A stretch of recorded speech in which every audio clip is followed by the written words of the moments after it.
How we can let people go when a relationship runs its course. Sometimes it takes relationships that don't last forever to teach us lessons that will. Unknown. I recently had to let go of a friendship I had been in for almost 8 years. In the first few years of knowing each other, we had magnetic pulls. Each time we would arrange to hang out, it was as if time stood still. We talked and shared so much of each other that sometimes 5 whole hours would pass by as if it had been only minutes. We texted each other, sent long emails, and would arrange coffee dates when our lives weren't so hectic. I looked forward to our exchanges because I always felt uplifted when I left.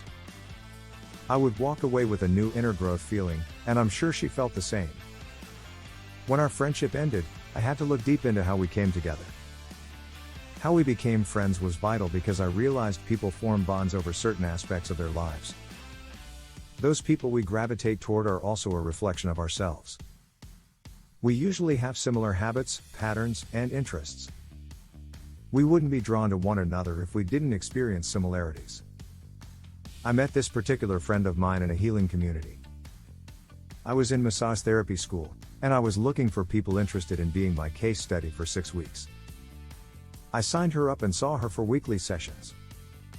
We bonded over our desire to heal ourselves, both on an outer level, sharing what type of diet cleanses we were experimenting with, and on an inner level, sharing mutual healers and spiritual teachers.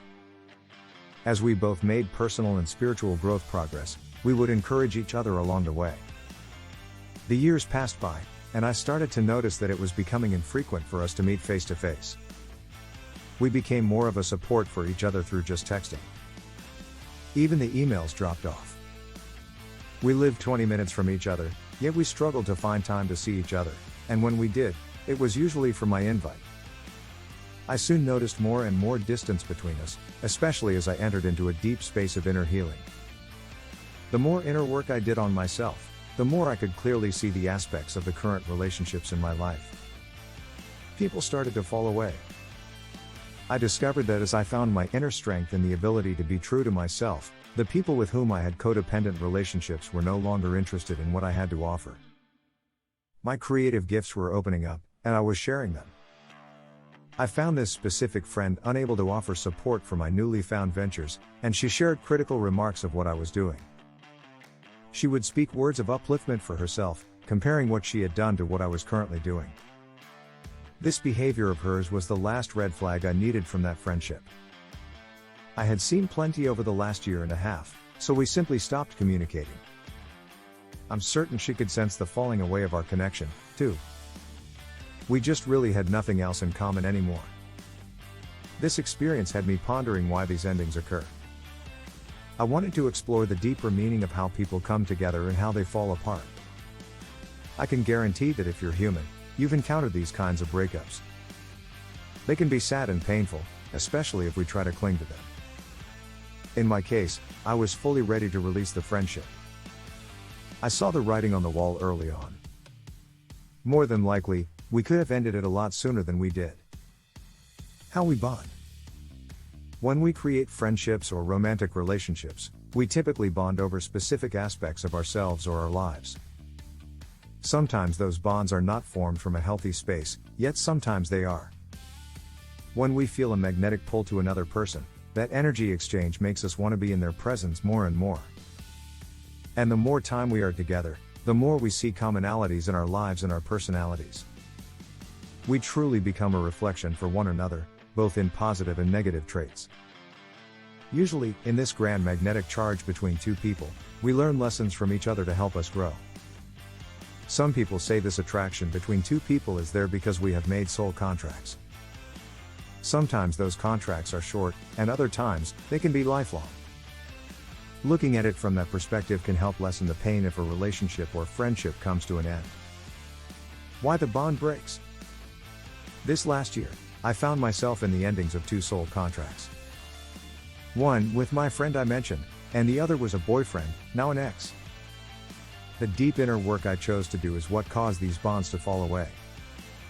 I had to look at how we reflected each other and had to look at what we bonded over.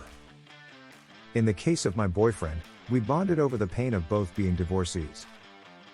We bonded over the ways we both felt unsupported and unheard by our spouses.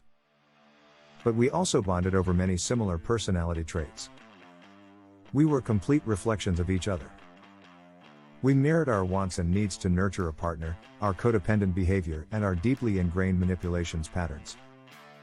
When I finally decided that I needed to change my life, that didn't work for him. I was ready to let go of all the dysfunction I had been living with, and he was not. I realized we had bonded over extreme dysfunction. In the case of my friend, we bonded over personal and spiritual growth. It was a normal, healthy bond. But in hindsight, I can see personality traits we mirrored for one another. We both had issues with speaking up and finding our voices. We both had distrust in sharing ourselves and our gifts with the world. We both had a solid need to be validated by others. During my intense year of inner growth, I began to share my creative gifts with others. In doing so, I found I was able to support others to do the same. I no longer needed validation, and I no longer compared what I was doing to what others were doing. I celebrated other people having the courage to share themselves with the world because I was doing the same. The fear that was once there was completely gone. Because she had not reached this place for herself yet, she was unable to support me. We were no longer mirrors for one another. We no longer bonded over our inability to speak our truth. Letting go. In reaching a place of acceptance and peace over the loss of these two people, I had to see and feel the lessons they taught me. They showed me aspects of myself for a long, long time. And in that seeing, I was able to find within myself why I carried those around and how they served me. Once I saw the patterns for what they were, I let them go. Once the patterns were gone, the connections I had with these two people started to unravel. There wasn't much left. The strong attractions and energy exchanges were gone. To say I have gratitude for these two souls is an understatement. They were both profound teachers for me. I loved them both, and I wholeheartedly believe we made soul contracts. I continue to love and honor these people, but from a distance. I no longer have to carry the weight of these bonds, and there is immense freedom in that. How you can move on. If you find you are stuck in a place of not letting go of someone, or you are holding on to anger, pain, and sadness over a relationship ending, I encourage you to try the following. 1. Write down and reflect on what you first bonded over. Don't skip over this step. You will either see that what you bonded over is no longer serving you, or it was no longer serving the other person. 2. Write down and reflect on the similar behavior patterns and personality traits you had in common with this person. List both the good and the bad, no matter how painful it appears. Be honest with yourself. In doing this, again, you will see that these patterns are either no longer serving you or the other person. 3. Write down and reflect on what this person showed and taught you. Even if it was a painful experience, how did they help you to grow? What were you able to walk away with that gave you new insight or meaning into your life? As Ram Dass says, we are all just walking each other home. His words play out in our daily lives and human connections. The less we cling to endings, the more room we make for new possibilities.